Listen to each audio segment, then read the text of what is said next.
Namaste everyone. Today I have got the topic of electrostatics from class 12 physics portion.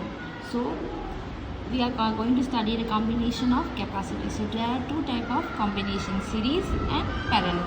For series we can assume if three capacitors are connected in series, so they will be in a chain formation in this order. C1, one of the leg is joining with the another capacitor C2. In the same way C2 is connected with C3. Only one leg is been shared between one next to another capacitor. In parallel, both the legs are common, as how it happens in resistor series and resistor parallel in class 10 physics. Okay, so but the calculation is slightly different. So for this we have to remember the formula Q equal to CV. Q is the charge is equal to capacitance into voltage. Now for the series combination we have the drawing. So we can see here, if C1, C2 and C3 are connected in series, we can see the potential difference will be different, V1, V2 and V3. So the charges plus Q minus Q plus Q minus Q and plus Q minus Q goes throughout the capacitor C1, C2 and C3. So the V potential difference from the battery will be the max V for the V1, V2 and V3. Total is V. So I can sum up the circuit in this order. Is C1, C2 and C3 can be together taken in the form of C equivalent, capacitor equivalent. So for C1 we can write Q is equal to C1 V1 by the formula.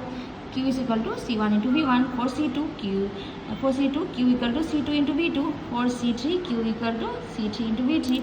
So from these three relation we can get the formula of potential difference. V1 is equal to Q by C1, V2 equal to Q by C2, V3 equal to Q by C3, and therefore C equivalent is equal to Q equal to C equivalent V. Since all the charges throughout the capacitor are same, so therefore we can take V is equal to Q by C equivalent. C equivalent for all the capacitor. Now let's start with this main formula, that's V potential V from the battery will be equal to the sum of the individual potential difference throughout the different capacitors. So V is equal to V1 plus V2 plus V3. So let's put the value of what we have got for V1, V2 and V3. So after putting the value we can find that Q is common in both sides. So reducing the Q from both sides, what I will get? 1 by C equivalent is equal to 1 by C1 plus 1 by C2 plus 1 by C3. So this is exactly the same relation how you get for the three different resistors connected in series combination, isn't it? So here we are getting for series combination for capacitor. This is equivalent to parallel. Formula is similar to the parallel combination of resistor. Okay. Now for two capacitor we can sum up the equation as C equivalent equal to C1 into C2 divided by C1 plus C2. This we can get by doing the LCM between two capacitor of these two formulas. Okay, so this is easy to remember. Now for the parallel combination, okay, for one more relation, for n equal capacitance we can get that if all the capacitors have the same value, then we can get if n number of capacitors connected in this order, so C equivalent will be equal to C by n. Okay, n will be the number of capacitor. Parallel combination. So in parallel combination both the legs are common. There are two capacitor connected C1 and C2 and potential difference will be same. Okay, in this case potential difference will be same. What is different here? The charges will be split out into this formation of Q1 and Q2. Okay, so now we can start as C1, the same formula. Q equal to C into V. So for capacitor C1, Q1 is equal to C1 into V. The V is same. For capacitor C2, Q2 is equal to C2 into V. For capacitor C3, okay, there is only two capacitor.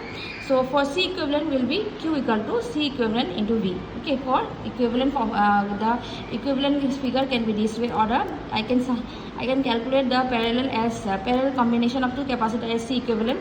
So according to the formula Q equal to C equivalent into V. So Q is equal to Q1 plus Q2. As the charge is spread out, so we have to remember how to start a deduction from Q is equal to Q1 plus Q2. So C equivalent V equal to C1 plus V plus C into V. So here the potential difference is common, so we can reduce the potential difference from all the sides, and what we get the formula as C equivalent is equal to C1 plus C2. So this is very easy. And for n equivalent capacitor and equal capacitor, for in the parallel combination we can get EC equivalent is equal to n the number of capacitor into C capacitance. Okay students, so I think you have clear with the two combination of capacitors. Thank you for watching. Namaste.